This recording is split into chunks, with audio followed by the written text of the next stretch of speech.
You're listening to the Digital Deep Dive, where we tackle the newest trends, strategies, and pain points shaping growth across the digital landscape. From Amazon and D2C to international expansion, join our host and e-commerce leaders across multiple industries for in-depth discussions on how to maximize your brands in the digital arena. Now, here's your host, Aaron Conant. Well, hello, everybody, and welcome back to the Digital Deep Dive podcast. I'm your host, Aaron Conant, and here today we're going to cover a lot of content around content and the importance of it. We've got a great friend, partner, supporter of the network over at Vizit now for a long time, Jehan Hamedi, who's agreed to kind of jump on and walk through what they're seeing in this space as a whole.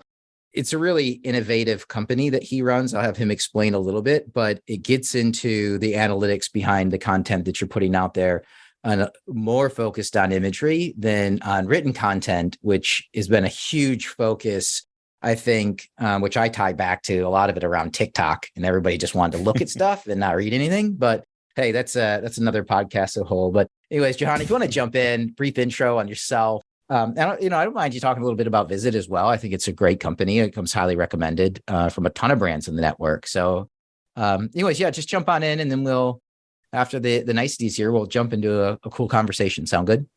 Sounds great. Well, thanks for having me, Aaron. I'm excited to be here and excited to talk to the network. So my name's Jehan. I've really kind of had a really interesting career. I've spent the last about 15 years of my career in AI, and specifically at the intersection of AI and consumer opinion. So, I like to joke that I've probably read more tweets and looked at more photos than probably anybody on the planet. But it's all in service of trying to help brands, retailers, media companies better understand their consumers, better understand their customers. And, one of the biggest kind of opportunities that we saw in the market kind of came down to a fundamental shift in how consumers communicate, how they consume. I've said this once or twice before, but when you really think about it, people don't read anymore. We recognize. We buy based on what we see. We remember things in images. You think about the last vacation you had. You're not thinking about paragraphs of text that you memorized. You're thinking about the beautiful sunset, and when you're somebody who's not a loyalist and you're deciding between Coke and Pepsi, one of those visuals is going to speak to you more than the other. I've had the unique opportunity of kind of working in and around visual content and visual analytics for quite some time now. And Vizit, just as you said, we're a visual AI company. We're based in Boston. We provide a software platform that helps global brands and retailers both measure and optimize the effectiveness of the visual content that they create for consumers. So it's been a really, really fun ride. I couldn't be more happy and proud of what the team's accomplished and some of the fantastic partners that we have. And got to pinch myself every now and then because, as a startup founder, several years ago, you kind of, you get hit with some of those kind of comments like, hey, are you sure that this is going to work? I don't know. It kind of sounds like science fiction. And, you just kind of use that stuff as motivation. And, we've cracked a really, really difficult problem, being able to predict what people want to see. It's very hard, and just couldn't again be more happy with and more proud of what we've accomplished so far, and excited to be here. Yeah, I mean, before we jump into the content, so just something you're saying is like the founder piece, which a lot of people don't follow. I draw this diagram where it's this, it's going up and down, in the peaks and valleys get, more leveled out over time. But at the beginning, it's like goes really up high. It's like, yes, everything's awesome. This is great. And then it goes way down low. And you're like, is this ever going to work? Is this really going to work? And then it comes back up. And then over time, right, it gradually, the highs and lows where you realize, yes, it's a business model that can work, and people, it's not right for everybody, but it's right for enough people. And as long as you can weather that storm, but nobody ever explains that to you at the onset that, it's not just linear. Yeah, no, exactly. And people will say, wow, you guys, like, that's awesome. And I said, well, like, that isn't where we started. Yes. So it looks like, yeah, we've got all of our stuff figured out, but there are a lot of mistakes that we made, a lot of learnings. Like you said, it's a roller coaster. But tech is just so fun.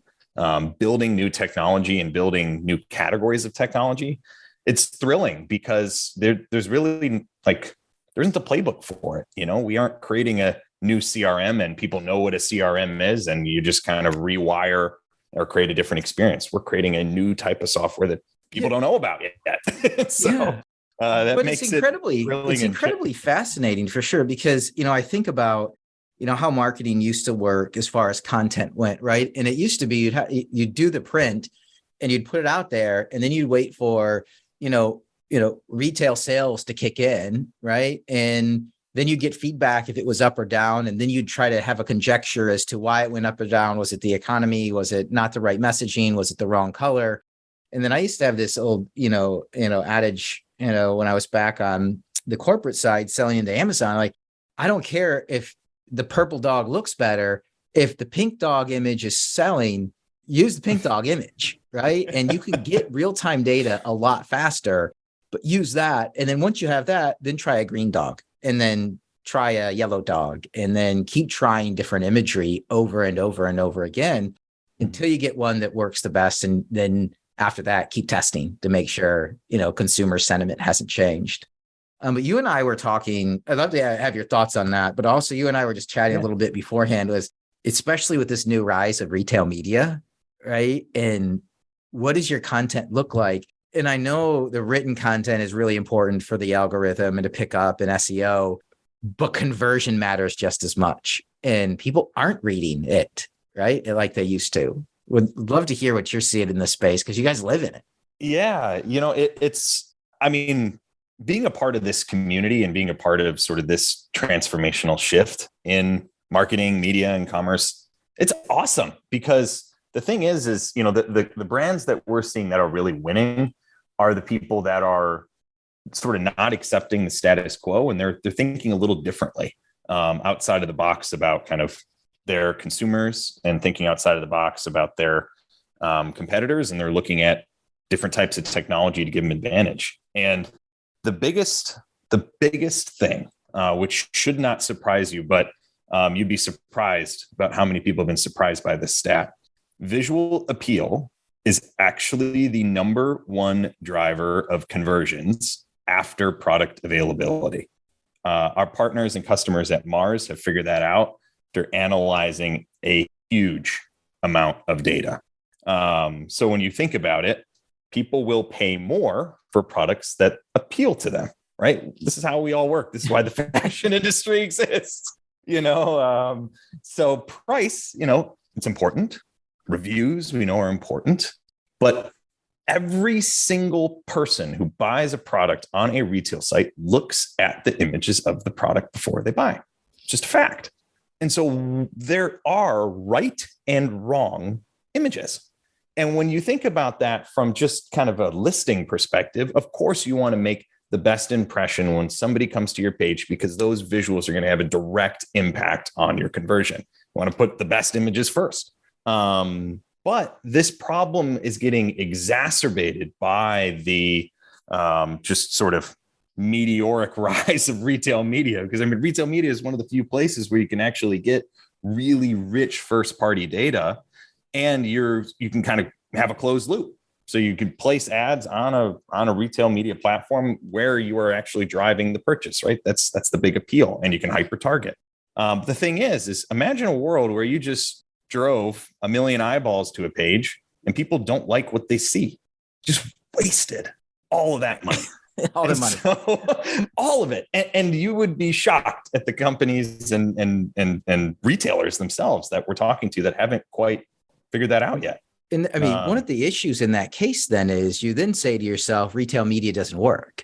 Retail media is not for us. Retail media doesn't work in this category. It doesn't work for this retailer. When in reality, it could be working for all the competition. You just didn't get the right imagery up there for people to look at and to drive conversion, which then, you think about the Amazon algorithm and, all the other algorithms that are out there for buying. Conversion is a huge one, right? If you're driving a ton of traffic and nobody converts, like Amazon starts to deprioritize that, right? And it even does it on the paid media side, right? Where if that ad is not triggering a sale and converting in a sale, they're not going to show the ad as much. And then who's getting it? The competition's getting it. That's exactly right. I mean, images in that way, visuals in that way are both the gateway to consideration and they're a primary conditioner of purchase on the page itself. And like you said, that, the problem just gets exacerbated when you're spending all of that, all that media budget driving traffic to pages that people ultimately aren't visually engaged by. And so when I kind of think about, we're not too far away from Halloween, we're not too far away from holiday, I wouldn't spend a dime on retail media until I've checked the content performance on my pages first. And the good news is it's really simple and easy to do that with new tech, but that's something that you sort of want to do beforehand because you'll have a baseline sort of improvement on all your pages, just standard performance. But then the return on ad spend that you're going to see, and like you said, sort of the competitive share of eyes that you will then gain rather than forfeit to a higher converting product on a site like Amazon, is just going to be exponential. And then how do people grade their own content then? I mean, that's the question, right? So I think people are listening in, I've got 500 SKUs. I'm going to go through, I'm going to have my team one by one go through and grade it. What are they looking for? Can they do it on their own? Are we at the point where this is like ad tech where, in paid media, PPC on Amazon, where unless you only have, 25 or fewer SKUs, you can't do it on your own. Mm-hmm. Like, how do people tackle this space? Because I agree with you. Like, number one, do you have product in stock? Obviously, right? And then number two, what are the images and what do the converting images look like? And how do I optimize it? And then that's going to lead me into another question that I want to ask you, which is around, so we'll tackle that one first, but then I want to make sure I don't forget this one, which is once you have that content, we're going to start with Amazon. And then do we apply those testing and learnings and we can then just go take that same ones and drop it into Target, drop it into Walmart, drop it on all the other marketplaces that are out there? Or are you seeing that people need to optimize content by marketplace? So first of all is, how do people analyze and know if they have converting content or not? Yeah, two really great questions. And again, we've seen, we recently did a piece of research with the Path to Purchase Institute that surveyed hundreds of CPG brands and retailers. And one of the biggest insights that came out of there was that the biggest area that they see for optimization on the digital shelf is their imagery. So there's now kind of budget realignment, there's technology investment, there's team investment, there's focus and attention on this problem. And so what you're kind of seeing emerge now is a new industry that's called visual analytics or predictive visual analytics. And our company, Vizit, is obviously a part of that space. And what we've come up with, and really the way that I would encourage anybody to think about their visuals is, who is your audience? Every image has a target audience. And the thing that we have learned at Vizit after analyzing literally trillions of elements of visuals is that different people prefer different things. They have different types of visual preferences. It's a nice segue to your second question. They differ by market. They differ by marketplace. They differ by demographic. Dog owners and cat owners like very different things. People who buy fresh food from the Midwest like different things than people who buy fresh food in the Northeast. The list goes on. And so the most important thing and the way to kind of think about your content is, who is my intended buyer? Who are the shoppers on this site that I want to convert? Can you define them by kind of shopping category or behavior, demographic? Do they just need to be a cat owner because you sell cat food? They're not a cat owner. Why would they be buying your product? And then, beauty's in the eye of the beholder. So what Vizit has invented is our sort of selfish plug here, but it's what's really transformational about this space is we have invented a way with AI to simulate how a specific target audience reacts to imagery. By doing that, you can use that data as a new form of measurement, image measurement, through the eyes or through the lens of the person you are intending to sell your product to. What that enables you to do is create a baseline understanding of how effective your content is to the different segments of buyers you are trying to attract and convert on your page. And then the really cool thing is with this new form of technology is it's sort of self-serve. So you can, in 3 seconds, upload images to the Vizit platform and get back predictive scores, insights, and explanations and ideas about how to make your content better. So now think about the next campaign you're working on. I'm now, doing a holiday activation, or, the M&M's, group is doing a takeover of their, their Halloween pages, and they're kind of doing a whole merchandising refresh. And they're in the middle of creating that content and they want to appeal to, let's say, moms in the US. Well, wouldn't you want to predict and know that your content is going to work while you're working on it? Because once you put it on the page, once you've paid for all that work from your agency or your creative partners, and then once you've kind of, deployed your whole media budget, it's kind of too late. Now you got to wait till the next time. So what we recommend all of our partners and customers to do is create baselines and use those measurements of their content performance to establish standards. And what we found is that some of our customers, like the difference between getting a 70 or above on the Vizit score and lower can mean 30% more sales. It's tremendous. And when you think about imagery, you think about just, any type of creative artwork, it's never really been something that's easily measurable. And because, you can't optimize and manage what you can't measure, right? So I think the first and most important thing in what I'm seeing is kind of this next phase of digital shelf investment, where 1.0 was about getting listed, 2.0 is about getting optimized.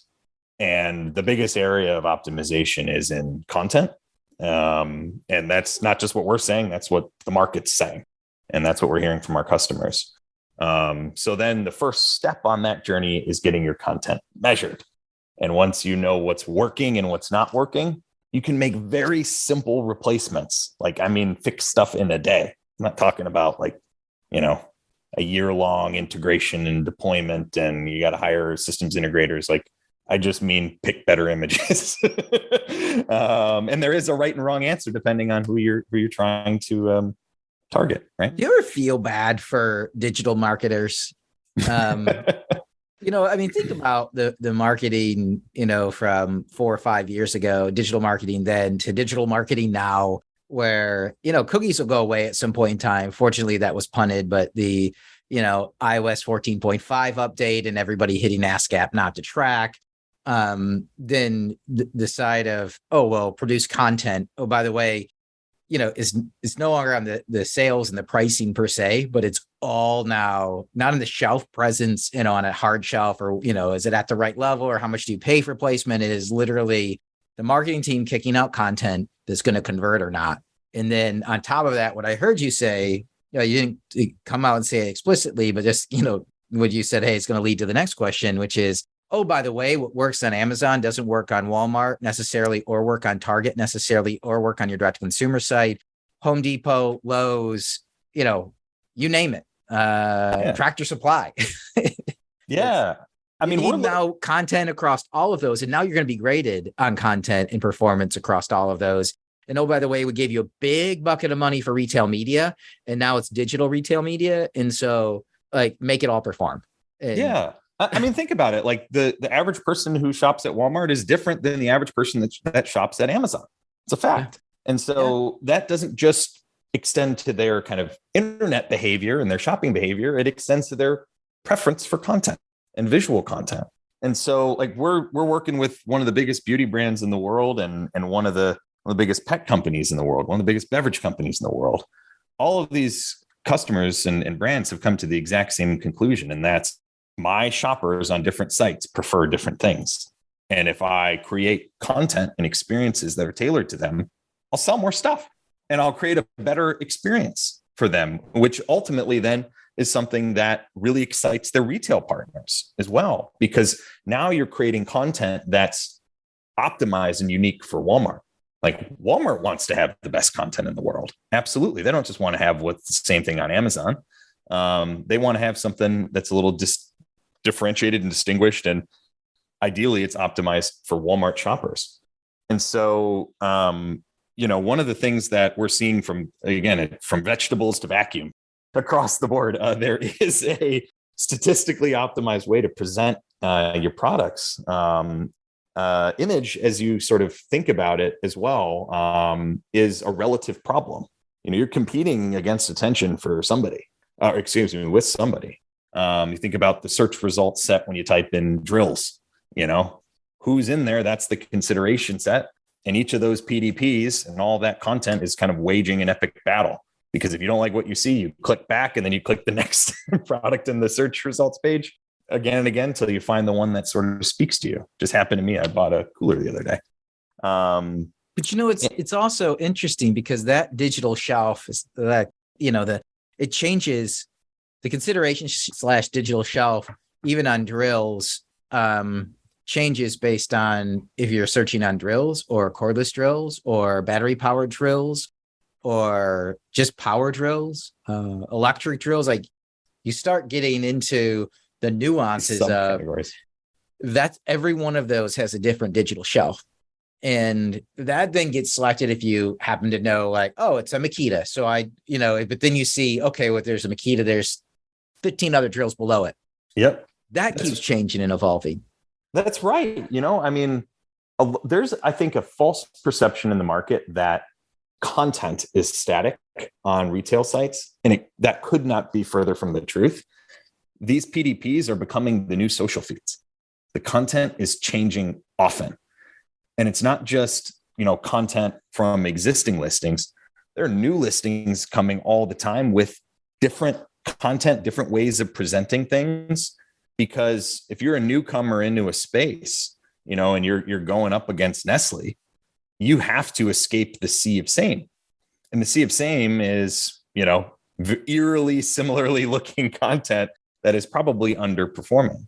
So when you really think about content, like you said, it's something that not only needs to be sort of actively measured and reported on at the highest levels, but it's something that tactically needs to be integrated into your digital marketing team's kind of stack, into the creative team stack.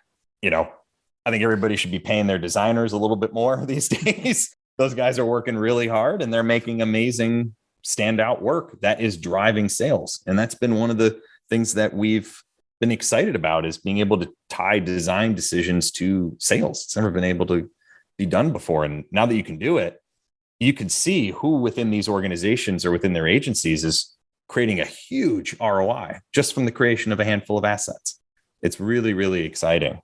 But to a point you made earlier, Aaron, I do empathize with the digital marketer because it feels like the ground is always moving beneath them. And they're doing they finally got images up on Amazon. They finally got their 6 up there. They took them, they copied it over to Walmart, which is slowly growing. I mean, outside of a grocery cart, a typical grocery run, it's not like exceptional performance. So they've put it up there. Now Target came out and they're doing a push a little bit on their marketplace side, but very conservative. And now we're like, that's awesome. By the way, does any of it work? And like, I don't know. How am I supposed to know if it works? And like, well, is it different? No, it's the same on every site. Well, go find out it's working and then adapt it to every different marketplace you're on. And I'll tell you, one of the biggest pushes that I have right now is around international expansion, as the total. So kind of the feel I've gotten is around the end of May, beginning of June, traffic kind of like really started to decline. Conversions were the same, but traffic started to decline, which means there's nothing wrong with brands or their sites or what's going on. It's just there's fewer people out there shopping. Well, if there's fewer people out there in the US shopping, now people are looking to go international. The easiest way to do it, find a platform that helps you launch on international marketplaces. Okay, well, now we're a completely different demographic outside the US, and that's where you're going to be driving for growth. Again, this isn't on like an e-commerce sales team, right? This is literally on marketing. Yeah. To develop the next round of content. Like, no, I mean, it's, when you think about it, I mean, so one of our customers, Harley Davidson, applies Vizit at the product development stage because a bike is a visual product. Right. People don't always buy, or often don't buy bikes for the specs. They buy an image of themselves on the bike. There's, a degree of narcissism, right? In a lot of these industries, like we picture ourselves doing something and we want it. Just part of the way that the human brain works. And one of the things that they found is that their German riders and their French riders like different things. So that is impacting their product strategy at the highest level, but it's ultimately impacting the way that they're going to merchandise and present those bikes to their dealers, which are their kind of retail partners in different areas. Same thing we see in consumer goods in FMCG. Thailand-based cat owners are different than French-based cat owners. It would be very naive to think differently. They're seeing different content on the internet. They're buying different types of things. There's different influencers. There's different brands, different retailers.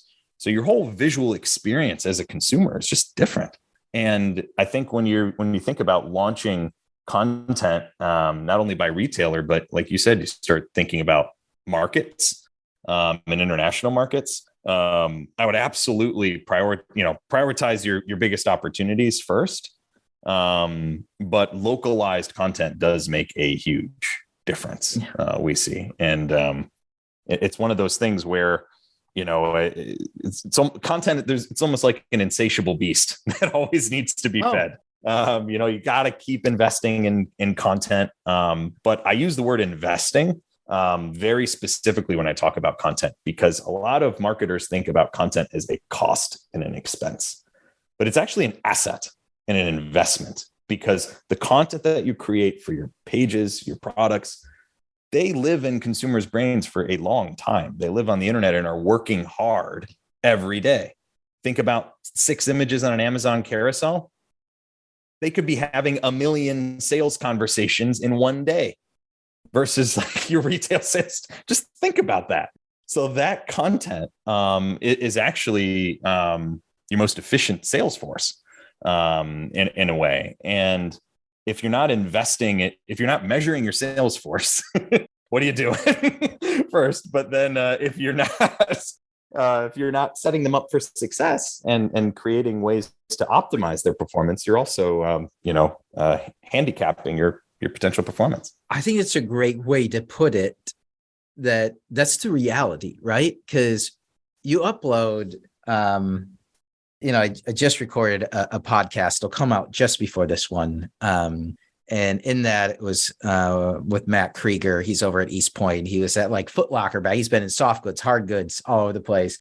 And we were joking around about Amazon and the sales effort there. And it's literally filling out a new item setup form, right? And then, you look back like 5, 6, 7 years ago when that would happen, you upload that opportunity into Salesforce, and, everybody's like, woohoo, you sold in the entire catalog to Amazon. I'm like, well, kind of. I upload a new item setup form. But part of that then is not a sales team going out there over and over and over again, trying to get a feel for, what the buyer's looking for, shelf space, what's converting, what's not, incentives, all that. It is literally the assets that are communicating to the end consumer and getting the conversion. And it's a different mindset to say, hey, we need to pour into content, because you're right. A lot of people view content as a cost, and and it's just ramped up. I think a lot of it is because the original content budgets were so small, and now they've 20x in size, because it's not just the marketplaces. Okay, we need new for social channels and everything else. So that's been super interesting to track. But I love that Yeah. And I mean, with holiday, I mean, there's some crazy examples that we've seen, Aaron. Think about the last TV that you've bought, whether you went kind of like, just imagine walking into Costco or into Best Buy and you just see this array of just beautiful 4K and 5. I think I'm a couple of generations behind with our TV, but you just think about it, and they have all these different scenes that are shown on the TVs, different screensavers on the digital shelf. What is shown on the TV and that kind of flat screensaver actually impacts conversion rates. Just think about that. Like, people are buying the TV, but what they're seeing on that TV, on the PDP, makes a huge difference. And like, there's never been any research or science behind those types of decisions. Or, a lot of times, and we'll see this as well, like we'll analyze an image through the AI system, and it'll show us what kind of the positive drivers are and the negative drivers. And sometimes we'll see that the negative drivers are what consumers are actually noticing first. Oops, you're going to want to call attention to the things that are creating the most positive connections with consumers. And it's, and by the way, I do it too. I mean, I jump onto a marketplace to buy, and there's 3 images or 2 images. Yeah. Forget it. It's not getting bought. It's right. Just not. I know, just image completion. You're right. Yeah. Is so important. But if I pop open, it's a low quality image, I associate that with the product and the seller, and I immediately move on. Right. People have a visceral reaction to imagery. And that's why, traditional forms of research on imagery and content, like surveys, focus groups, those types of things, that isn't how the brain is working when you're on a marketplace. You're scrolling, you're clicking, like, oh, I like that, I'm gonna click on it. You're not filling out a survey that says, how would you feel about this product and this product? Does this give you purchase intent? Are you inclined to recommend this to? Yeah, with a free gift at the end, right? It's like, that's right. Well, I want is it a $25 gift card or a view, $50? And that's what I think people are going for, right? Is the unbiased view of what's converting and what's not. That's right. See, scroll, click. People vote with their thumbs now. Yes. And it is right. Sometimes it's not rational, but it's truth. Why wouldn't like a Walmart? Why wouldn't they buy like you or a platform like yours? It seems like if I'm in a position, Amazon's a little different, but from a Walmart position, which is lagging behind, everybody's rooting for Walmart to figure it out on the digital side. Everybody. And they keep stubbing their toe over and over again. And I know if you're on the traditional grocery run side, again, you're doing fine, right? That's it. But outside of that, those categories as a whole, it seems like they would be trying to empower brands, and to have access to different, platforms to drive growth. It seems like, but along with you would have to come a content generation company, right? So here's the recommendations, what's working, what's not working, and here's the content. And then, as a brand, I think brands would sign up for that every day of the week, not, to jump into your business too much, but I'm just connecting the dots. If I'm Walmart, I'm buying a company like yours, I'm buying one of these, AI powered image generation tools, 3D AR imagery. And I'm offering that is a bundle, because I think brands, as opposed to paying $300,000 a year for, what the Amazon, what is the Amazon helper called? I forget. They've been through so many different names now. Not your vendor manager, but everybody will know. Instead of that program, why would they? I think they would invest in something like this, especially to grow Walmart. Yeah, I mean, honestly, Aaron, we're seeing a surge in demand from the retail sector for those reasons, because they see it as 2 pieces. First piece is they also think like brands. They've got private label. Private label has images. They want to give their products an edge too, and that's something can be a little controversial in certain circles, but they're thinking about content the same way. They're competing for our eyes. Those are higher margin to them. They want to invest in the success of their own products. But really good retailers, and you mentioned Walmart, and there's many others, are also really investing in the success of their suppliers, because, they know, there's just a mutual kind of benefit to that, and a flywheel that's created by investing in higher quality content. Because if you're Walmart, and whether through partnership or acquisition or, alliance, whatever it is, you can offer technology like this and visual analytics to your suppliers. You're not only helping them sell more, you are basically democratizing visual content optimization and enhancement, and having all of your suppliers basically leveling up your 100%. overall shopping experience, which then, leads to more sales and a better return on their ad spend as well. So then they spend more of their media dollars with you. And so there's just a huge, huge opportunity there. And honestly, I think one of the things that we find as a new, company and working in the AI space is finding and partnering with innovators. All of our customers and partners today, you, Aaron, you're very, very innovative, thinking differently about the problems, and thinking differently about the opportunities out there. And so, we're humbled to be in some of these circles. But at the end of the day, the retailer or brand needs to want to do better, and better can, doing something different can be a little scary. AI, has lots of different connotations to it. But this particular form of AI, what's really cool about it is it doesn't replace anybody. And that's one of the biggest kind of fears about AI, is that this is going to take away my job, or it's going to eliminate creativity. Complete opposite.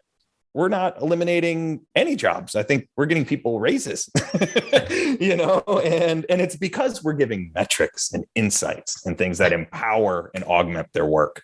And, things you can put in PowerPoint slides in the boardroom. So there's kind of a really interesting thing I see happening in the AI space broadly. But in our world, in kind of computer vision based AI that's applied to commercial imagery, just a big opportunity, big white space. Yeah, when you're talking about like getting people promotions and providing data and analytics and KPIs, it's just there's an old Dilbert. It's like the end of it is just give it to marketing. It's just liquor and guessing. Can you send that to me? That's excellent. So funny. And and now, at this point in time, the marketer, the digital marketer is now, has access to data. And with it, you can either be scared of what's going to come out, or you can feel empowered to make better decisions, knowing that the first time you take a read, it might be really, really bad. But again, getting back to your point, is just get a baseline. Just get a baseline and know where you're starting from. And then from there, just start pulling different levers, right? Testing and learning over and over again. And over time, you'll get to a really good idea of, every time if you re-baseline a little higher, a little higher, a little higher, as long as you're making those continuous improvements, you're going to be more empowered to teach upward, which is kind of a theme that's been coming up over and over again over the past year and a half is, as executive teams have now jumped in to try to learn more digital as quickly as they can while they're running these companies as a whole. It's more important than ever that you can put data and analytics in front of them, rather than just saying, well, I think it worked, or I think it might have worked. It's like, here's where we're at last month. Here's where we're at this month. It has them feel better about it. Absolutely. And the other thing that you're also going to see is massive cost savings as well. I mean, think about what triggers the redesign of a product today. A lot of that's kind of gut feel. All right, we slipped a few points in these markets. We need a brand refresh. And that's expensive. It takes a long time. But it could actually just be you've got some low quality content on your PDPs and at retail, and so you could save millions by just having that data accessible, outside of kind of individual campaign level and kind of product introduction stuff. So it's really, really fascinating. And I think you nailed it. Like the teams that I'm seeing just totally kick butt in the market right now are the ones that have really embraced that test and learn mentality. And what AI does rather uniquely in sort of that kind of paradigm is you can go from testing and learning to predicting and optimizing. AI predicts things. So if you can get predictions while you are working, you will then start at a better place of optimization. So it's a really kind of cool evolution that we've seen in the space. And again, just another way to harness AI as kind of part of your toolkit. So really, really quick, so I can quote you again, from testing and learning to predicting and optimizing. Yes. I love it. I'm a one-trick pony. Yeah. I've been in this space and had so much fun. But honestly, it's really cool to see just how much and how fast our industry and e-commerce and digital shop, how fast everything is evolving. One of my friends, Andrew Lipsman at Insider Intelligence, has put out a report yesterday on the digital shelf. I'd encourage everybody in your community to read it because some of the stats in there are just mind-boggling.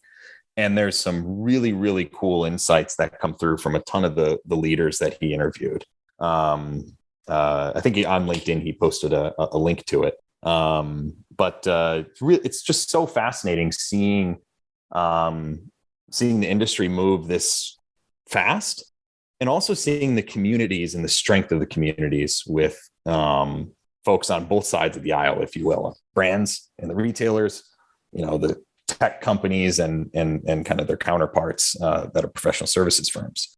And is it worth just bringing him on an episode, the podcast, do you think, just to kind of go through those? Yeah, absolutely should. Awesome. Andrew, he's really, really, really sharp. And the research that he's done it's pretty extraordinary. So I would absolutely endorse him on here. And you can bump my episode a few and put his ahead. No way. No, I love this one. This one's too much fun. What do you get the most excited about over the next, 6 months, a year? What gets you like revved up? Not what keeps you up late at night, but what gets me excited? I mean, yeah. I think when I think about visual analytics, it's a revolution. It's happening right now. It's something that, when you think about this industry, it just didn't exist a couple of years ago. Technically speaking, it was not possible to provide visual measurement and visual analytics that could really just isolate those assets and their performance. So what I'm really excited about is that it is starting to go mainstream. Some of the biggest companies in the world have rolled this out globally. They're bringing on their agencies and their content providers that are now creating content with AI.